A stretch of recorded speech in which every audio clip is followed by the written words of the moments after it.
ತಕರಾರು ಒಂದು ನಮ್ಮದು ಹೈಕೋರ್ಟಲ್ಲಿ ಏನಿತ್ತು ಅದು ಇವತ್ತು ಆದೇಶ ಆಗಿದೆ. ಆದೇಶದಲ್ಲಿ ಆಶ್ಚರ್ಯಕರವಾದ ಆದೇಶ ಆಗಿಬಿಟ್ಟಿದೆ. ಇನ್ನು ನಮ್ಮ ಎದುರು ಕ್ಯಾಂಡಿಡೇಟ್ ಇದ್ದರು, ಅವರು ರೀಕೌಂಟಿಂಗ್ ಬೇಕು ಅಂತ ಕೇಳಿದರು. ಕೌಂಟಿಂಗ್ ಮೇಲೆ ಅನುಮಾನ ಇತ್ತು ಅವರಿಗೆ. ಆದರೆ ಇವತ್ತು ಆದೇಶ ನೋಡಿದಾಗ ಅಸಿಂಧು ಮಾಡಿ ಕೌಂಟಿಂಗ್ ಆದೇಶವನ್ನು ಮಾಡೋದು ಅಂತೇಳಿ ಕೌಂಟಿಂಗ್ ಆದೇಶಕ್ಕೆ ಮಾಡಿದ್ದಾರೆ ಅಂತ ಮಾಹಿತಿ. ನನಗಿನ್ನೂ ಆದೇಶ ಕಾಪಿ ಸಿಕ್ಕಲಿಲ್ಲ. ನಾನು ನಮ್ಮ ಸೀನಿಯರ್ ಲಾಯರ್ ಜೊತೆಗೆ ಹೋಗ್ತೀನಿ, ಮಾತಾಡ್ತಾ ಇದ್ದೀನಿ. ನಾನು ರೀಕೌಂಟಿಂಗ್ ಏನಾದರೂ ಆದೇಶ ಆದರೆ ನಾನು ಸ್ವಾಗತ ಮಾಡಬೇಕು ಅಂತಿದ್ದೆ. ರೀಕೌಂಟಿಂಗ್ ಆಗಲಿ, ಕೌಂಟಿಂಗಲ್ಲಿ ಏನೂ ಆಗಿಲ್ಲ, ರೀಕೌಂಟಿಂಗ್ ಆದರೂ ಸಹಿತ ಮತ್ತೆ ನಾನೇ ಗೆಲ್ತೇನೆ, ನನ್ನ ತಾಲೂಕಿನ ಜನ ನನಗೆ ಆಶೀರ್ವಾದ ಮಾಡಿದ್ದಾರೆ ಅಂತೇಳಿ ಇದ್ದೆ.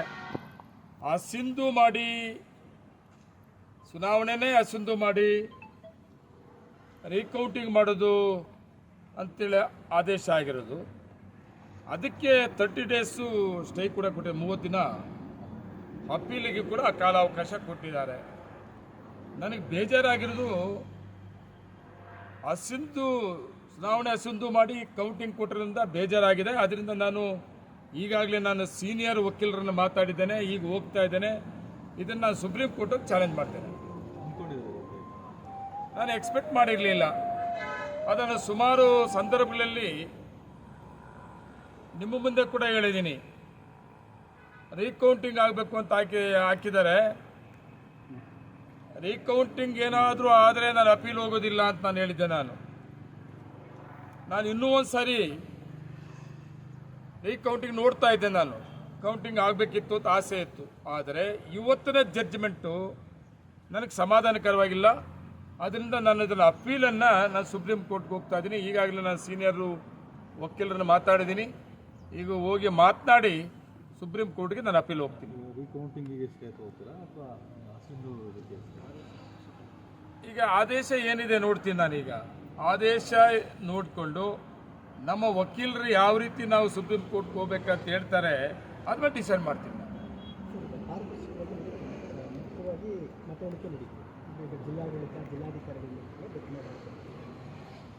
ನನಗೆ ಈ ಕೋರ್ಟ್ ಆದೇಶ ನನಗೆ ಆಶ್ಚರ್ಯಕರವಾಗಿದೆ ಅಂತ ನಾನು ಹೇಳಿದ್ದೀನಿ. ಕೌಂಟಿಂಗ್ಗೆ ನನಗೆ ಸಂಬಂಧ ಇಲ್ಲ. ಕೌಂಟಿಂಗ್ ಮೇಲೆ ನನಗೆ ಅನುಮಾನ ಇಲ್ಲ. ನನ್ನ ಅಭ್ಯರ್ಥಿ ಇದ್ದೆ. ನಾನು ಡಿಕ್ಲೇರ್ ಮಾಡಿದ್ದಾರೆ. ನಾನು 248 ಟೋಟಲ್ ನಾನು ಗೆದ್ದಿದ್ದೆ ಅಂತ ಡಿಕ್ಲೇರ್ ಮಾಡಿದ್ದಾರೆ. ನಾನು ಶಾಸಕರಾಗಿ ಕೆಲಸ ಮಾಡ್ಕೊಂಡು ಹೋಗ್ತಾ ಇದ್ದೆ. ಇವತ್ತು ಶಾಕ್ ನನಗೆ. ಹೈಕೋರ್ಟ್ ಆದೇಶ ನೋಡಿದಾಗ ಈ ಥರ ಆದೇಶ ನಾನು ಎಕ್ಸ್ಪೆಕ್ಟ್ ಮಾಡಿರಲಿಲ್ಲ. ಅಧಿಕಾರಿಗಳಿಗಾಗಿರ್ಬೋದು ಮತ್ತು ನನಗೂ ಕೂಡ ಆಗಿರ್ಬೋದು. ಈ ಆದೇಶ ಎಕ್ಸ್ಪೆಕ್ಟ್ ಮಾಡಿಲ್ಲ. ನಾನು ಎಕ್ಸ್ಪೆಕ್ಟ್ ಮಾಡಿದ್ದು, ಆದರೆ ರೀಕೌಂಟಿಂಗ್ ಆಗ್ತದೆ, ರೀಕೌಂಟಿಂಗ್ ಆಗಬಾರ್ದು ಅಂತ ಅಪೀಲ್ ಹೋಗ್ಕೊಡು. ನಾನು ರೀಕೌಂಟಿಂಗ್ ಆಗಲಿ, ಕೋರ್ಟ್ ಆದೇಶ ಏನಾದ್ರು ಮಾಡಿದರೆ ರೀಕೌಂಟಿಂಗ್ ಆಗಲಿ ಅಂತ ಅಂದ್ಕೊಂಡಿದ್ದೆ. ಆದರೆ ಇವತ್ತು ಆದೇಶ ನೋಡಿದಾಗ ನನಗೆ ತುಂಬ ಬೇಜಾರು ಆಗಿದೆ. ಅದರಿಂದ ನಾನು ಅಪೀಲ್ ಚಾಲೆಂಜ್ ಮಾಡ್ತೀನಿ. 100% ನಾನು ಗೆಲ್ತೇನೆ. ರೀಕೌಂಟಿಂಗ್ ಆಗಿದ್ರೆ, ಬರೀ ರೀಕೌಂಟಿಂಗ್ ಆದೇಶ ಆಗಿದ್ರೆ ನಾನು ಸ್ವಾಗತ ಮಾಡ್ತಾ ಇದ್ದೆ. ನಾನು ಇವತ್ತು ಅಪೀಲ್ ಹೋಗ್ತಾ ಇಲ್ಲ.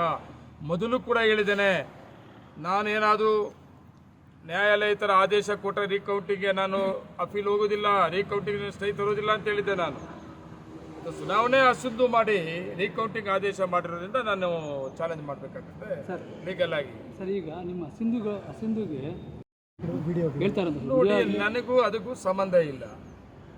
ನನಗೆ ಕೌಂಟಿಂಗ್ ನಡೆಯೋ ದಿವಸ ಕೂಡ ನನಗೆ ಕೌಂಟಿಂಗಲ್ಲಿ ಇಲ್ಲ. ತಮಗೂ ಕೂಡ ಗೊತ್ತಿರೋಂಥದ್ದೇ. ಕೌಂಟಿಂಗ್ ಫೈನಲ್ ಆದಮೇಲೆ, ನಾನು ಡಿಕ್ಲೇರ್ ಆದಮೇಲೆ ನಾನು ಒಳಗಡೆ ಹೋಗಿದ್ದೆ. ನಾನು ಕೌಂಟಿಂಗ್ ಸಂದರ್ಭದಲ್ಲಿ ನಾನು ಇರಲೇ ಇಲ್ಲ. ಕೌಂಟಿಂಗ್ ಆಗಿರೋದು, ಕೌಂಟಿಂಗ್ ಮಾಡೋಂಥದ್ದು ಅಧಿಕಾರಿಗಳಿಗೆ ಸಂಬಂಧಪಟ್ಟಂಥದ್ದು. ಅವ್ರು ಯಾವ ರೀತಿ ಮಾಡಬೇಕು ಏನು ಅಂತ ನನಗೆ ಅದು ಸಂಬಂಧ ಇಲ್ಲ. ನಾನು ಅದರ ಬಗ್ಗೆ ನಾನೇನು ಮಾತಾಡೋಕ್ಕೆ ಹೋಗೋದಿಲ್ಲ. ನಾನು